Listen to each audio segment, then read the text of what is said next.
Greetings CinemaBlend fans, I'm events editor Eric Eisenberg, and if I seem super excited, it's because I recently had the opportunity to go behind the scenes of the new Aquaman movie from director James Wan, and I got to see some amazingly cool footage and got to sit down with the filmmaker himself to talk about his vision for the upcoming movie. Permission to come aboard.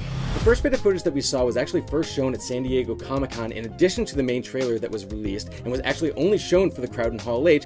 Not only did it really expand on all of the footage that we got to see in the main trailer, but it also tagged on an awesome extra action sequence that featured Black Manta chasing both Aquaman and Mera through a kind of deserted city, and it was crazy cool, mostly because of the fact that James Wan brought out one of his patented long shots and just shot the entire thing in one long sequence. And guys, it looks incredibly cool, especially because of Black Manta, who just looks absolutely ripped from the comics, just an incredible look, incredibly powerful, incredibly strong, and Black Manta is easily one of the most anticipated elements that we're excited to see in the finished film. The second bit of footage that we got to see is actually the very beginning of the movie, which is a prologue that showcases how Thomas Curry and Atlanta first met and eventually produced Arthur Curry, aka Aquaman. This scene began with Aquaman's dad, Thomas Curry, rescuing Atlanta on the rocks outside of his lighthouse home. He brings her into the house, kind of takes care of her. There's this cool little bit where she actually, just not really knowing how human society works, sees a fishbowl with a goldfish in it, and she decides, oh,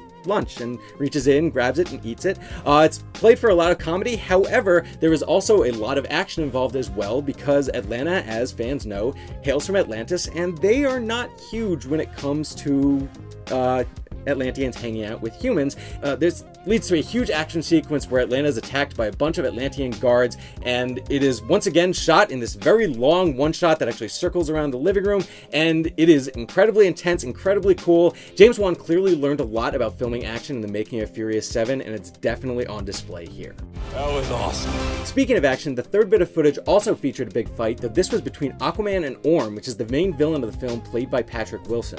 Unlike the first two fights, which took place on dry land, the scene takes us to a big gladiator arena where Orm gets to show down with Aquaman, both of them featuring their individual parents' tridents. They clash mightily. It's a very cool scene because, of course, this is the first movie that we've ever seen that almost takes place entirely underwater. They have very different physics that they're playing with, and they definitely utilize them in a very interesting way.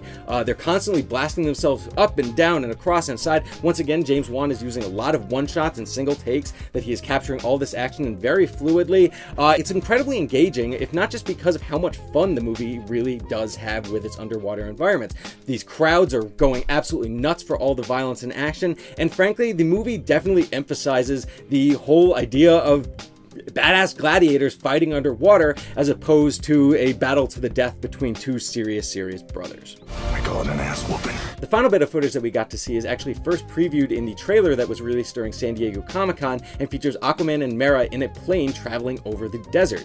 This seems like a very strange location for this movie to end up, if not just because obviously these characters are so invested in water. However, they are going to a kingdom of the deserters where they are looking for a special message that is buried there. The scene is incredibly important, if not just because it provides great context for the relationship between Aquaman and Mera, who have this great romancing the stone, Indiana Jones kind of vibe, Redheads! You gotta love them! but also big news for Orm, who has plans to not only unite the Seven Kingdoms under the sea, but take over the rest of Earth as well. Obviously, there's a whole lot of movie that we didn't get to see, but everything that we did watch and everything we learned from James Wan definitely has us excited. Aquaman is going to be in theaters on December 21st, and be sure to stay tuned to CinemaBlend for all the latest updates.